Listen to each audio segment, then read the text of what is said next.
Hello tout le monde, j'espère que vous allez tous très bien. Aujourd'hui on se retrouve pour une nouvelle vidéo qui sera une vidéo back to school. J'ai plein d'idées, hein, je vous l'avais dit. On se retrouve pour une vidéo qui sera une vidéo, je vais vous dire plein d'applications qui peuvent être utiles tout au cours de l'année, de votre future année, donc 2020-2021. Avant que la vidéo commence, n'hésitez pas à suivre sur mes réseaux sociaux, donc Instagram, TikTok, le petit button s'affiche à l'écran. Et je vous laisse avec la suite de la vidéo, c'est parti.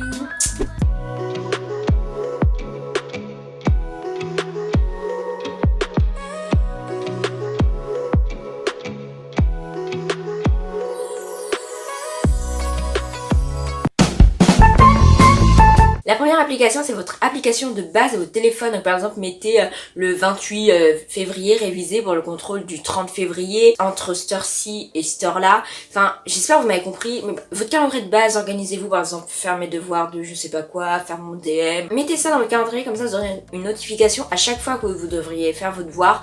Et même des fois, allez-y pour prendre de l'avance si vous savez pas quoi faire, vous vous ennuyez. Enfin, je pense qu'on s'ennuie pas trop quand on a cours, limite on veut rester chez nous. Deuxième application, c'est l'application School École Assistant Études. Donc cette application, je sais pas, je crois elle est disponible sur Android et iOS, je suis pas sûre. En gros, c'est une application où vous pouvez mettre votre emploi du temps des cours à l'intérieur et ça vous dira combien de temps il reste en cours. Enfin moi, c'est une application qui me sert pas trop, mais pour ceux par exemple qui sont au lycée, normalement je crois on a le droit au téléphone. Enfin genre, vous pouvez avoir le temps qui vous reste pour le cours. Mais moi j'utilise quand même, en fait, c'est plus pour aussi m'organiser. Il y a des petits outils de traduction. Enfin il y a plein de petites fonctionnalités que j'utilise.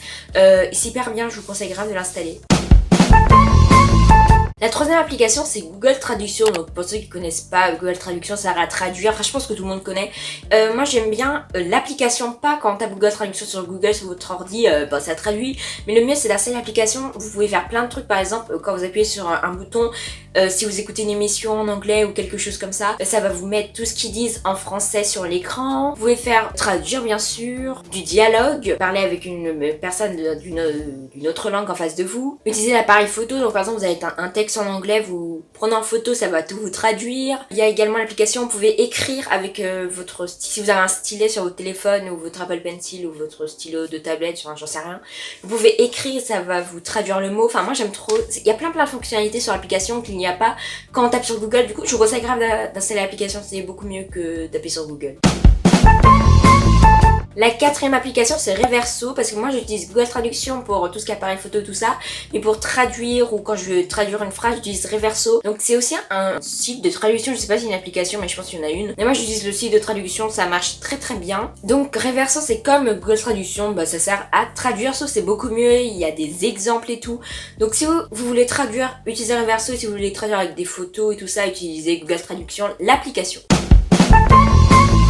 Cinquième application, ça s'appelle Photomat. En gros, ça vous permet de faire un calcul écrit à l'ordinateur, avec une police d'écriture d'ordinateur, parce que ça marche pas quand vous écrivez vous-même. Donc par exemple, vous avez 12 plus 6 à faire, c'est facile à faire.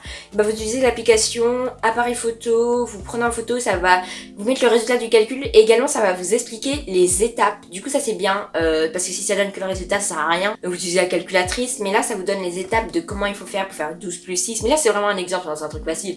Par exemple, vous avez des trucs avec des divisions, des multiplications, des additions, des soustractions, tout ça dans un même calcul. Là, c'est vraiment bien quand ça explique, parce que peut-être qu'on sait pas faire ou on comprend pas. Je sais pas si vous comprenez ce que je veux dire. La sixième application, ça s'appelle SimpliMind. Je sais pas comment on dit. Donc c'est une application pour faire des cartes mentales, parce que moi je fais des fiches Bristol, mais pour les maths je prends des cartes mentales, c'est beaucoup plus simple. Donc en gros vous avez, c'est hyper facile, vous avez une grosse bulle au milieu, vous tapez votre titre de votre carte mentale et après vous avez les branches, donc c'est à vous de rajouter les branches avec les petits plus, et vous pouvez en faire plein. Par exemple le titre principal, une bulle, enfin je sais pas comment expliquer, mais genre on peut faire autant de bulles qu'on veut. Par contre, pour sauvegarder, il faut prendre un screen, parce que sinon c'est payant. Bon, prendre un screen, après vous recadrez dans votre application d'appareil photo. À part si vous voulez payer, vous faites comme vous voulez. Moi je prends un screen, ça marche très bien. C'est aussi de la bonne qualité avec le screen, c'est la même qualité que quand vous enregistrez.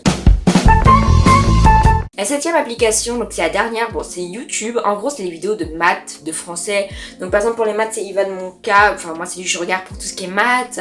pour le français, les bons profs, enfin, je suis pas sur les bons profs, c'est vraiment que je vais regarder, mais en gros, c'est des youtubeurs qui font des trucs sur les cours, donc par exemple des cours de maths, d'histoire, de français, enfin plein de cours.